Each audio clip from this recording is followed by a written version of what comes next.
1 year after the defeat of the Vordax, Earth hosted the first Council of Free Worlds. Ships from over 40 formerly oppressed planets arrived in Earth orbit for the historic gathering. The U.S. Constitution, Earth's newest and largest vessel, served as the meeting place. Elizabeth Ward, now Admiral Ward, stood on the observation deck watching the arriving ships. Each one represented a civilization that had suffered under Vordax rule. Now they came as equals, as friends. "Quite a view," said John Franklin, joining her. In the past year, he had become Director of Interspecies Technology, leading efforts to combine the best innovations from all allied worlds. "I never imagined this when we first met the Vordax," Elizabeth replied. John smiled. "When they laughed at our primitive technology." Exactly. Their mockery was their biggest mistake.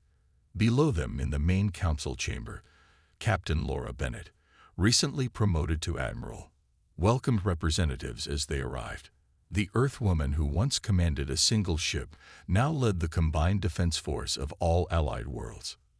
"The Meridian delegation has arrived," announced a young officer. Krell entered with his team. His gray skin looked healthier now that his world was recovering from decades of Vordax resource theft. "Admiral Bennett," he greeted Laura. "The stars shine on our meeting." "And on our friendship," she replied, using the traditional Meridian greeting she had learned. More delegations arrived, the hovering spheres of the Nyx, the crystalline forms of the Belthor, and dozens of other species. Many brought gifts and technology to share. Some brought stories of how their worlds were healing after Vordax occupation ended. The formal council began with a speech from President Summers. "1 year ago, we faced extinction. Today, we celebrate freedom and cooperation. The galaxy once mocked human legends of courage and strategy. Now those same legends have helped liberate countless worlds." Vice Admiral Carter, now the head of the new Interspecies Academy on Mars, presented the Council's main proposal, a training program where species could learn from each other. "No single path of development is superior," he explained. "The Vordax failed because they believed otherwise. We succeed because we recognize the unique strengths each civilization brings." The proposal passed unanimously.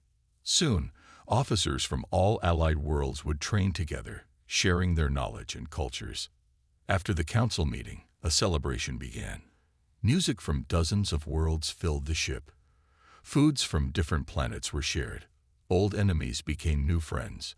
John demonstrated a device he had created with help from Meridian and Belthor scientists, a universal translator that worked for all known languages. "No more barriers to understanding," he explained proudly.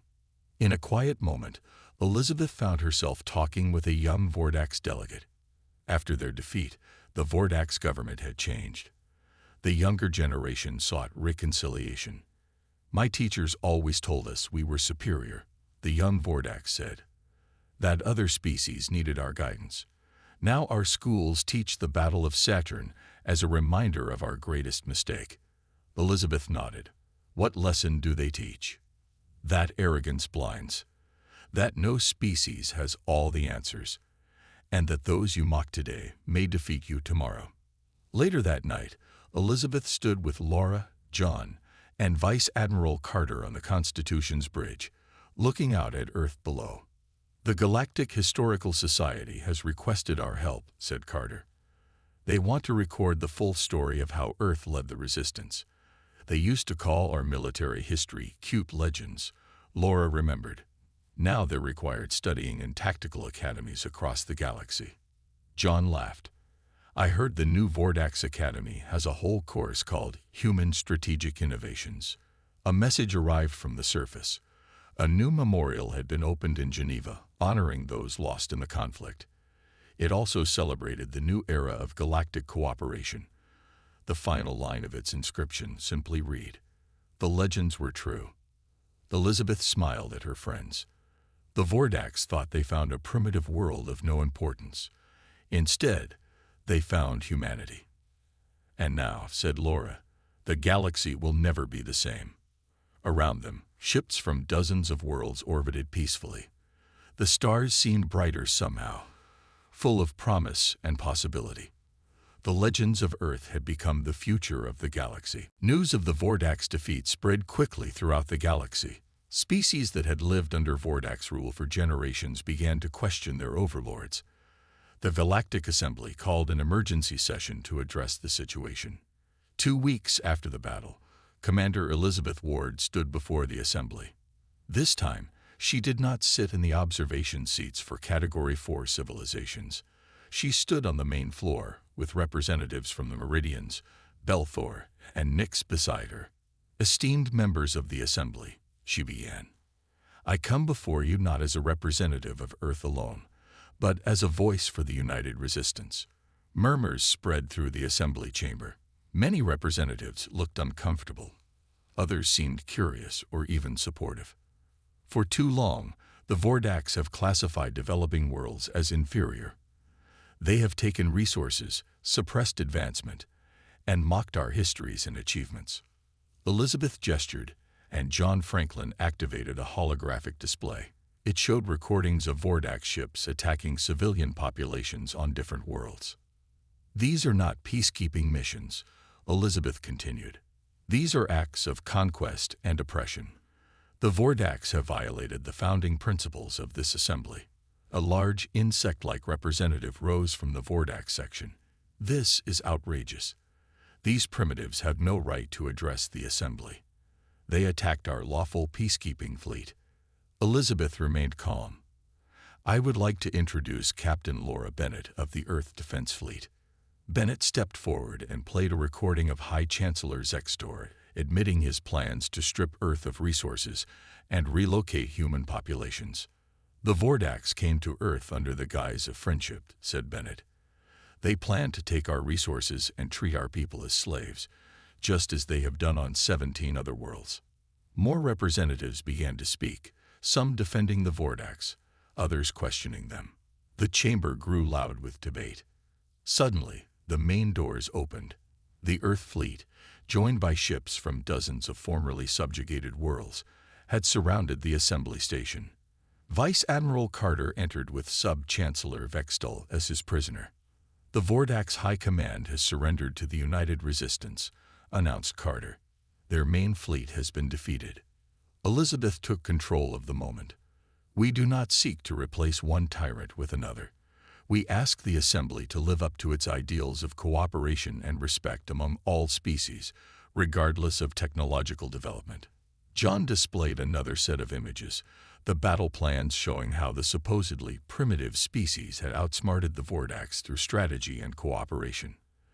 "The categories used to rank civilizations are meaningless," Elizabeth said. "They measure only one path of development and ignore the unique strengths each species brings to the galaxy." President Catherine Summers appeared on the main screen, addressing the Assembly from Earth. "We offer peace with justice," she said. "The worlds conquered by the Vordax must be freed. Resources taken must be returned. And all species must have equal voice in galactic affairs."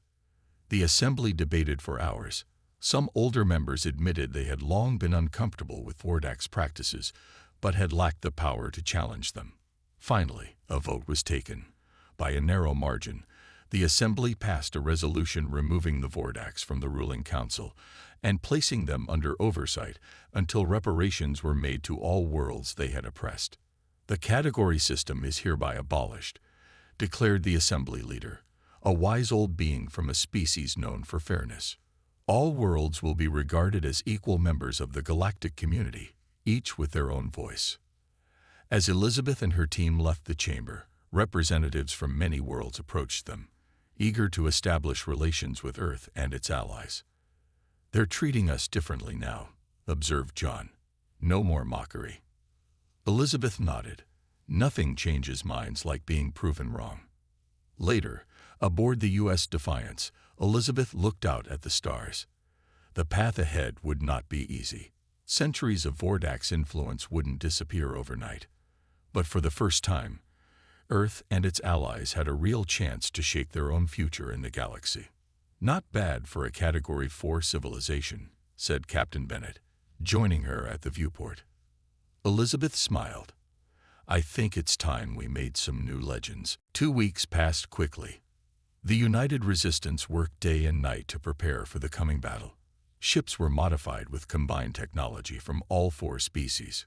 Crews trained together, learning to fight as one force. Intelligence reports from Nick's scouts confirmed the worst fears. The main Vordax fleet consisted of over 200 warships, all larger and more powerful than those Earth had faced before. They're taking a position near Saturn, reported Captain Bennett during the final strategy meeting. They're gathering before they attack Earth. Vice Admiral Carter studied the holographic display. Then that's where we hit them. Not after they reach Earth, but before. Lieutenant Peterson pointed to specific locations in the display. If we position our forces here, here, and here, we can attack from multiple directions. The Vordax always expect a frontal assault. They have no concept of complex tactics. Because they've never needed them before, added Elizabeth. They've always had superior numbers and technology. Until now, said Krell of the Meridians. His gray skin seemed to glow with determination. The next day, the United Resistance Fleet moved into position. Earth ships formed the center of the formation, with Meridian vessels on the flanks. Belthor ships stayed hidden behind Saturn's moons, ready to jam Vordax communications. Nyx vessels, nearly invisible with their advanced stealth systems, positioned themselves behind the Vordax fleet. On the bridge of the U.S. Defiance, Captain Bennett took her command chair. All stations report ready. Weapons systems online, reported her first officer. Shields at maximum, added the defense officer. Bennett opened a channel to the fleet. This is Captain Bennett. Today we fight not just for Earth, but for all our worlds. Remember your training. Trust your allies. Follow the plan. Vice Admiral Carter's voice came through from his flagship, the U.S. Intrepid. All ships move to attack positions. May the stars watch over us all. The United Resistance ships moved forward in perfect formation. For several minutes, the Vordax didn't react, not expecting an attack from what they considered inferior species. They spotted us, announced the sensor officer on the Defiance. Vordax fleet is moving to engage. Now, said Bennett. Earth ships suddenly split into smaller groups, moving in patterns that confused Vordax targeting systems.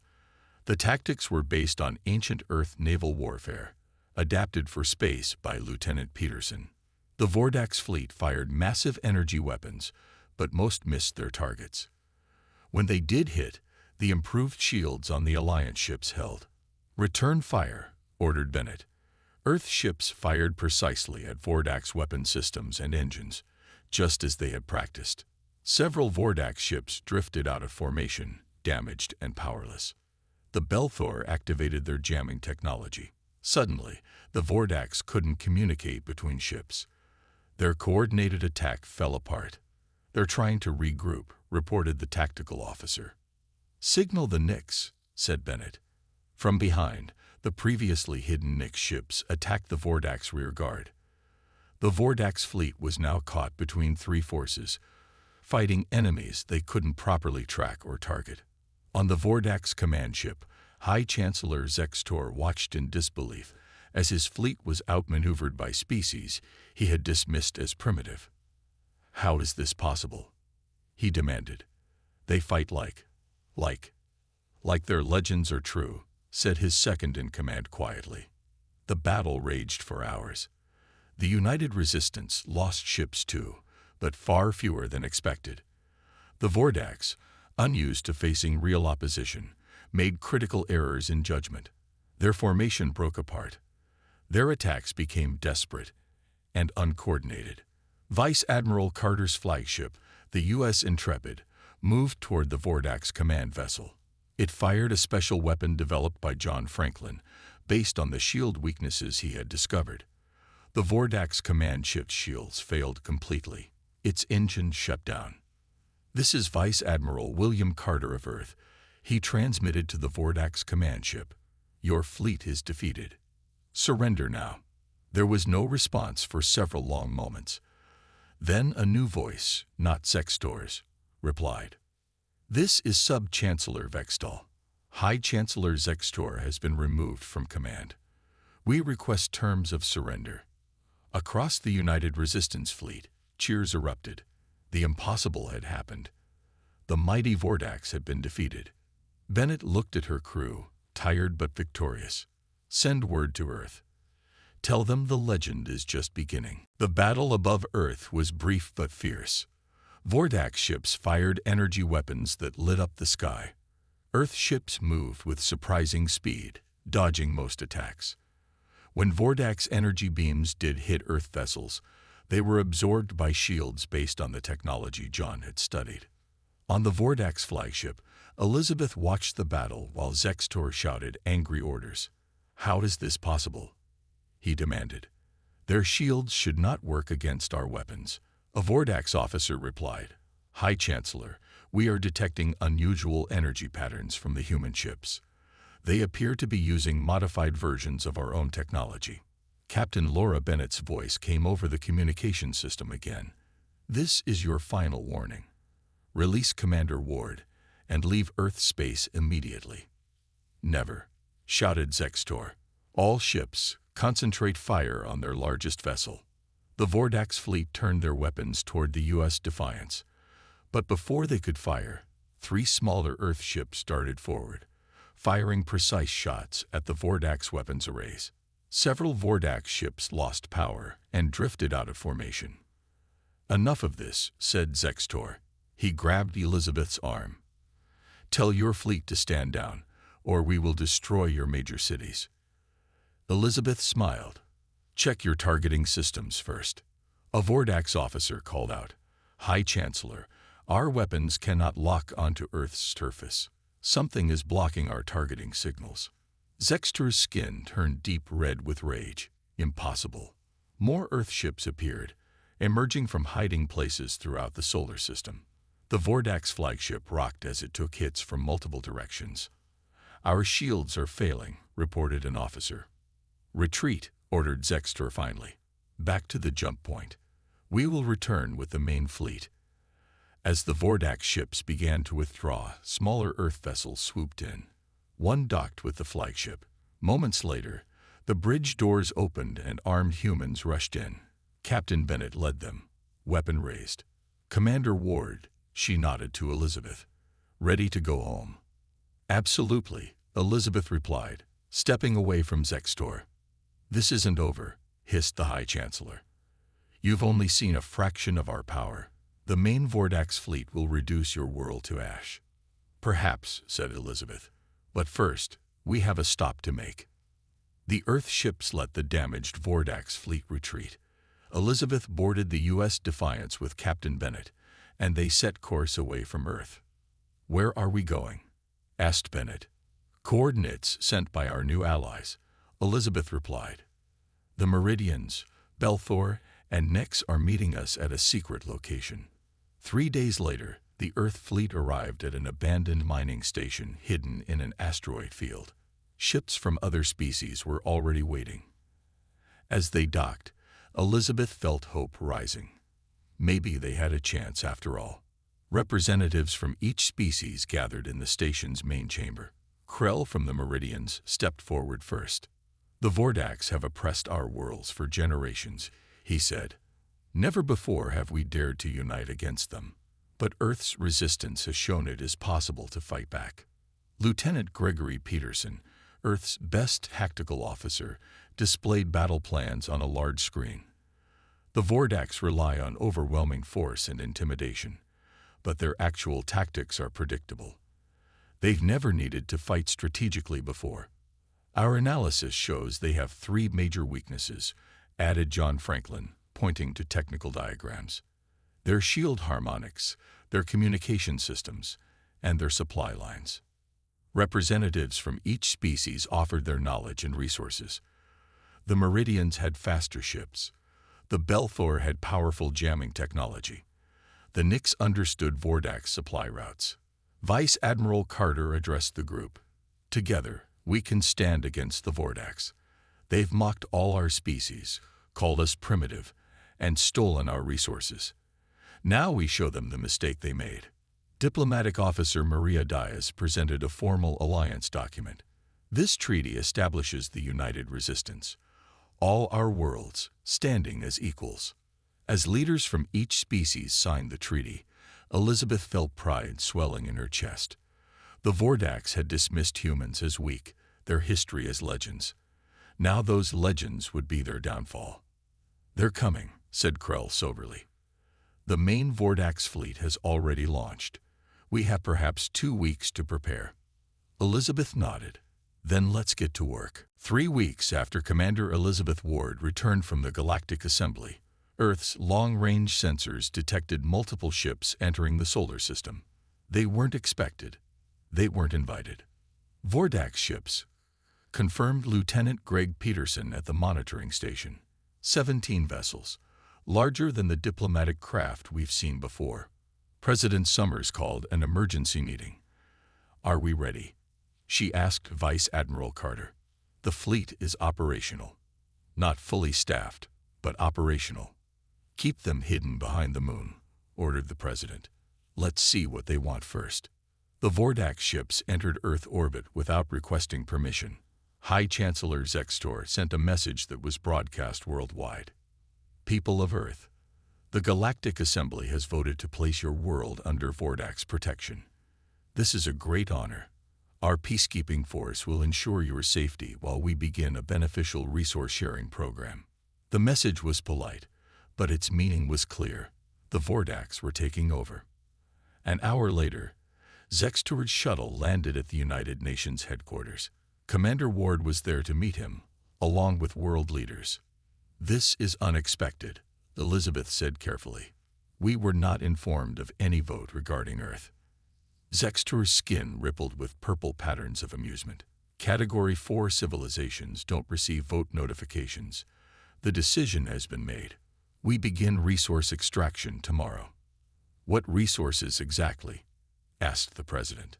"Water from your oceans, minerals from your crust, biological samples from your forests. Nothing you'll miss much," Zextor said casually. "We'll only take 90%. The room fell silent. "And if we refuse?" asked Elizabeth. Zextor's skin turned dark red. "That would be unfortunate. Our peacekeepers would need to ensure compliance. Some population centers might be relocated for efficiency." He gestured, and 2 guards grabbed Elizabeth by the arms. "Commander Ward will join me on my flagship to help coordinate. It will be easier with a human who understands the situation."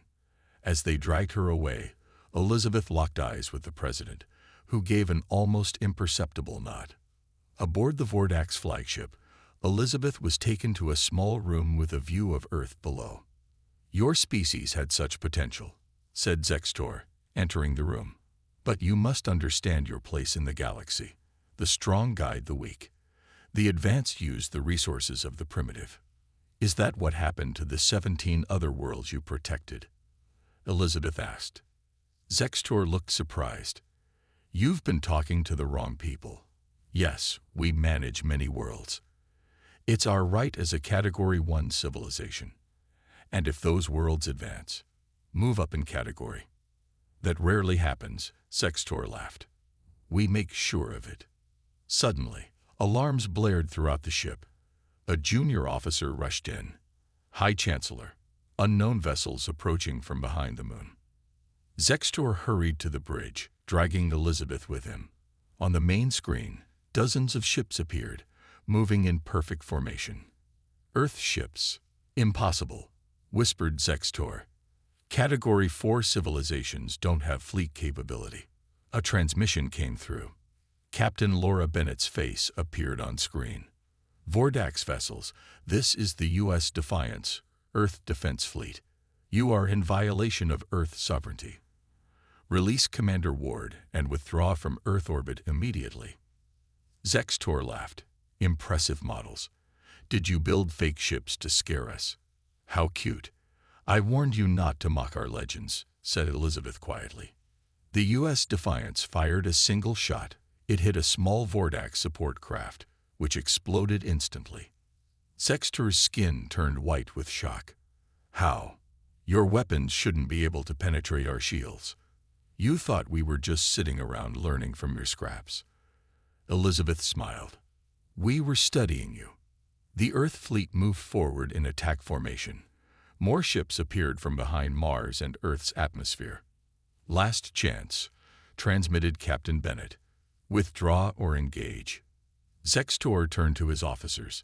"Destroy them. Show these primitives their place." The bridge erupted in activity as the Vordax fleet prepared to fire on Earth's ships. Elizabeth closed her eyes briefly. The real test was about to begin. 2 months after the Vordax's second visit, they invited Earth to send representatives to the Galactic Assembly. This was unusual for a Category 4 civilization, but the Vordax claimed it was a special cultural opportunity. Commander Elizabeth Ward led the small human delegation. John Franklin accompanied her, posing as her technical assistant. They traveled aboard a Vordax transport ship, which took 3 days to reach the massive space station that served as the assembly's meeting place. "Impressive, isn't it?" said their Vordax guide as they docked. The assembly station houses representatives from over 200 civilizations. Elizabeth nodded politely, but she was busy counting ships, noting defenses, and memorizing the station's layout. John quietly used devices hidden in his clothing to scan and record everything. When they entered the main assembly chamber, Elizabeth was struck by the variety of alien species. Some floated in special tanks, others moved on many legs, and some appeared almost human-like. The Vordax guided them to a small seating area far from the main floor. "Observation seats," explained their guide. "Category 4 civilizations may watch but not participate." As they sat, Elizabeth noticed 3 other species in similar seating areas, all looking uncomfortably like they didn't belong. She made eye contact with a tall, thin being with gray skin who nodded slightly in return. The assembly session began with announcements and reports. Most of it was translated through devices given to the human delegation, but some portions were deliberately not translated. During one such portion, Elizabeth saw several representatives looking toward Earth's seating area and laughing. Later, during a break, Elizabeth managed to approach the gray-skinned being she'd noticed earlier. "I am Krell, of the Meridian people," he said quietly. "You are from Earth, the newest discovery of the Vordax." "Yes." "Commander Elizabeth Ward." Krell glanced around to ensure no one was listening. "Be careful. My world was discovered by the Vordax 80 years ago. We are still a Category 4, despite advances that should have moved us to Category 2.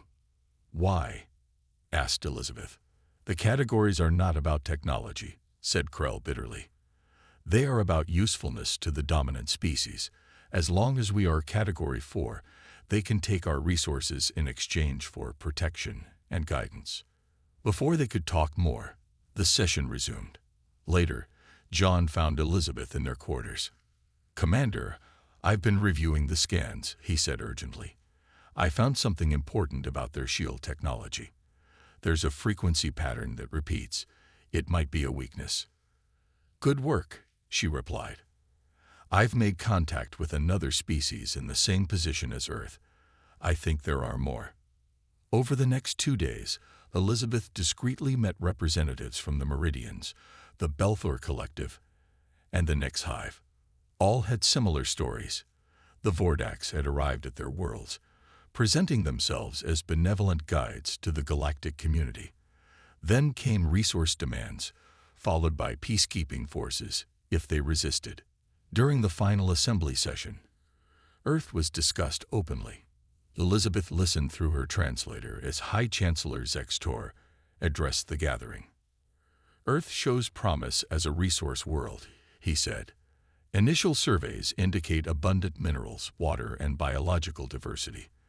The natives are primitive but trainable. We propose designating Earth as a protected resource zone under Vordax management." Several species voiced approval. Others remained silent. Elizabeth noted who did what. When they returned to their ship for the journey home, Elizabeth found a small device in her quarters. A message from Krell played when she activated it.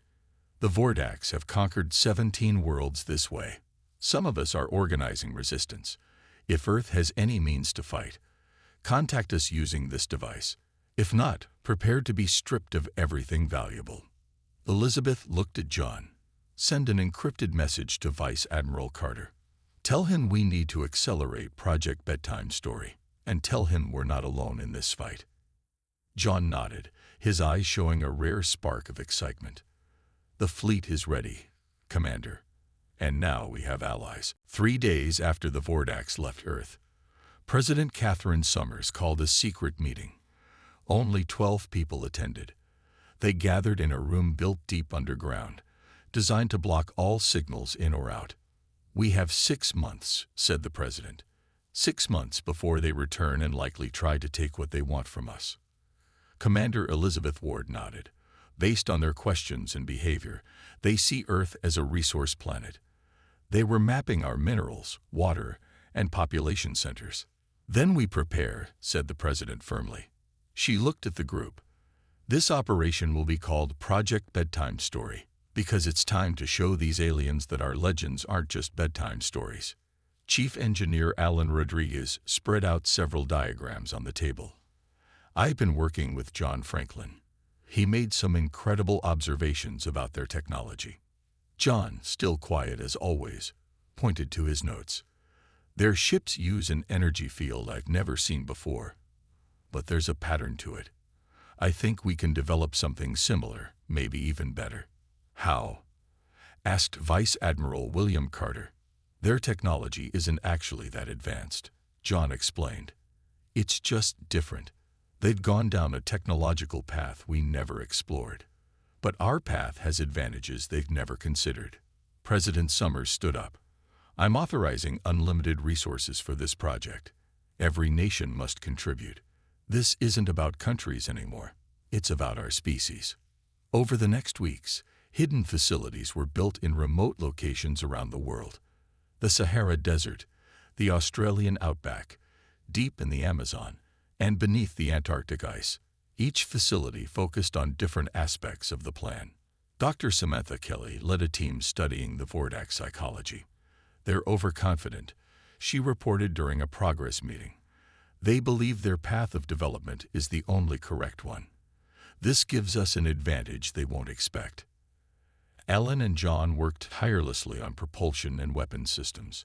They combined Earth's most advanced technology with concepts reverse-engineered from the Vordax gifts. They made breakthroughs that would have taken decades under normal circumstances.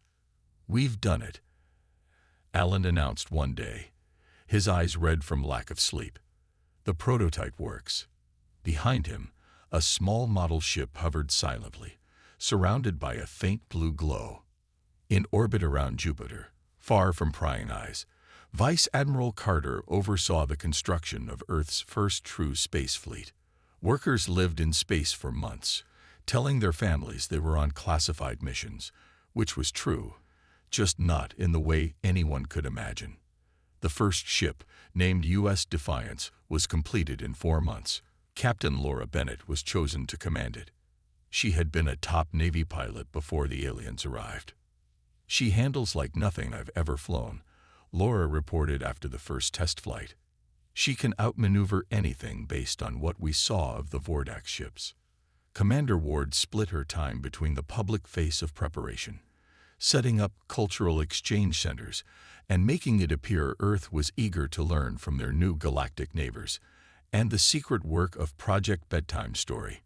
When the Vordax returned 5 months after their first visit, Earth appeared exactly as they expected. Humans seemed excited to welcome them back, eager to receive more simple technology and knowledge. "Your learning centers are adequate," said High Chancellor Zextor as he toured a facility. "Your species is at least trainable." Elizabeth smiled politely. "We're doing our best to prepare for joining the galactic community." "Yes, well, that will take some time," Zextor replied, his skin flickering with amusement. "Perhaps centuries." That night, Elizabeth sent a coded message to Vice Admiral Carter. "Visitors smug as expected. Fleet status." The reply came back 1 hour later. 20 ships ready, 30 more nearly complete. Operation Bedtime Story on schedule. Elizabeth looked up at the stars. The Vordax thought they knew everything about humans. They were about to learn how wrong they were. The message came on a Tuesday.